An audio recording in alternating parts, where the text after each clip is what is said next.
അങ്ങനെ ഈ നാറ്റുകാൽ പൊങ്കാലയാണ് കേട്ടോ. അങ്ങനെ രാവിലെ ഒരു 4 മണിയൊക്കെ ആയപ്പോഴത്തേക്കിന് വീട്ടിൽ നിന്ന് ഇറങ്ങിയിട്ടുണ്ടായിരുന്നു. അങ്ങനെ ഏട്ടൻ ദേ എന്നെ കൊണ്ടാക്കാനായിട്ട് വരുവാ കേട്ടോ. ഞാൻ നമ്മുടെ കനകക്കുന്നിൻ്റെ അവിടെ ആയിട്ടാട്ടോ പൊങ്കാല ഇടുന്നത്, മ്യൂസിയം ആ ഒരു ഭാഗത്തായിട്ടാട്ടോ. അങ്ങനെ ദേണ്ട റോഡിലെല്ലാം നിറയെ ആളാട്ടോ. എനിക്ക് കുറച്ച് ടെൻഷനുണ്ട്. കാരണം കഴിഞ്ഞ വട്ടം ഞാൻ ഇതുപോലെ സ്ഥലമൊക്കെ പിടിച്ചിട്ടിട്ട് അവിടെ ചെന്നപ്പോൾ എൻ്റെ സ്ഥലമൊക്കെ പോയിട്ടുണ്ടായിരുന്നു കേട്ടോ. പിന്നെ എനിക്കൊരു സ്ഥലം കിട്ടാൻ ഞാൻ ഒരുപാട് നടന്നതിന് ശേഷമാണ് എനിക്കൊരു സ്ഥലം കിട്ടിയത് തന്നെ. പക്ഷേ ഈ വട്ടം എന്തോ അമ്മയുടെ ഭാഗ്യം കൊണ്ട് എനിക്ക് സ്ഥലമൊന്നും പോയിട്ടില്ലായിരുന്നു, അവിടെ തന്നെ ഉണ്ടായിരുന്നു കേട്ടോ. പക്ഷെ അങ്ങനെ ആരും ചെയ്യരുത്. നമ്മൾ സ്ഥലമൊക്കെ പിടിച്ചിട്ടിട്ട് നമ്മൾ രാവിലെ പൊങ്കാല ഇടാൻ വരുമ്പോൾ നമ്മുടെ കല്ല് പോലും കാണില്ല, എടുത്ത് അവർ ദൂരെ എറിയും കേട്ടോ. അതൊക്കെ പോട്ടെ, എന്തായാലും എനിക്ക് സ്ഥലമൊക്കെ കിട്ടിയിട്ടുണ്ട്.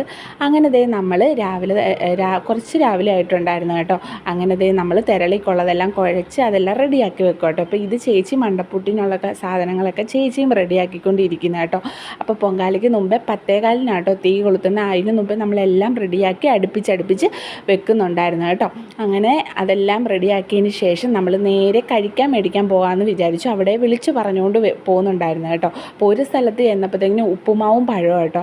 അപ്പോൾ ഉപ്പുമാവ് കഴിഞ്ഞ വട്ടവും നമുക്ക് ഉപ്പുമാവും പഴവും കിട്ടി. അപ്പോൾ ഇഡലി ഇപ്പുറത്തെ സൈഡിൽ ഇഡലിയാണെന്ന് പറഞ്ഞിട്ട് ഞാൻ നീണ്ട ഒരു ക്യൂ തന്നെ ഉണ്ടായിരുന്നു കേട്ടോ. അവിടെ ആ ഒരു ക്യൂവിൽ പോയി നിന്നു. പക്ഷേ ക്യൂ നല്ല രീതിയിൽ സ്പീഡിൽ പോകുന്നുണ്ടായിരുന്നു കേട്ടോ. ഇഡലിയും സാമ്പാറും രസവടയും പഴവും ഒക്കെ ഉണ്ടായിരുന്നു കേട്ടോ.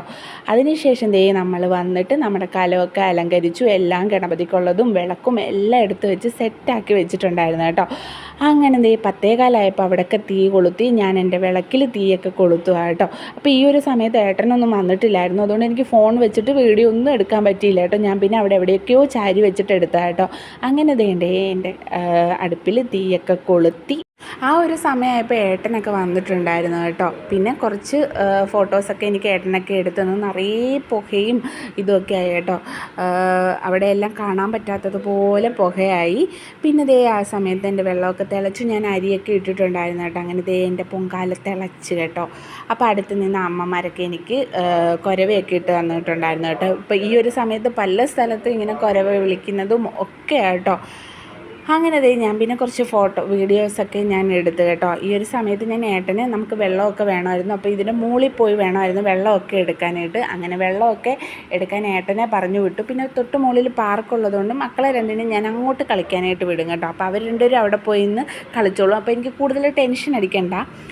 അങ്ങനെ ദേ എല്ലാം കഴിഞ്ഞു. പിന്നെ ചോറൂണും എല്ലാം ഉണ്ടായിരുന്നു. അതൊന്നും എനിക്ക് വീഡിയോ എടുക്കാൻ പറ്റിയില്ല കേട്ടോ. പിന്നെ ദേ തിരുമേനി വന്നു. നമുക്ക് 1:15 ആയപ്പോഴത്തേക്കിന് തെളിച്ചു കേട്ടോ.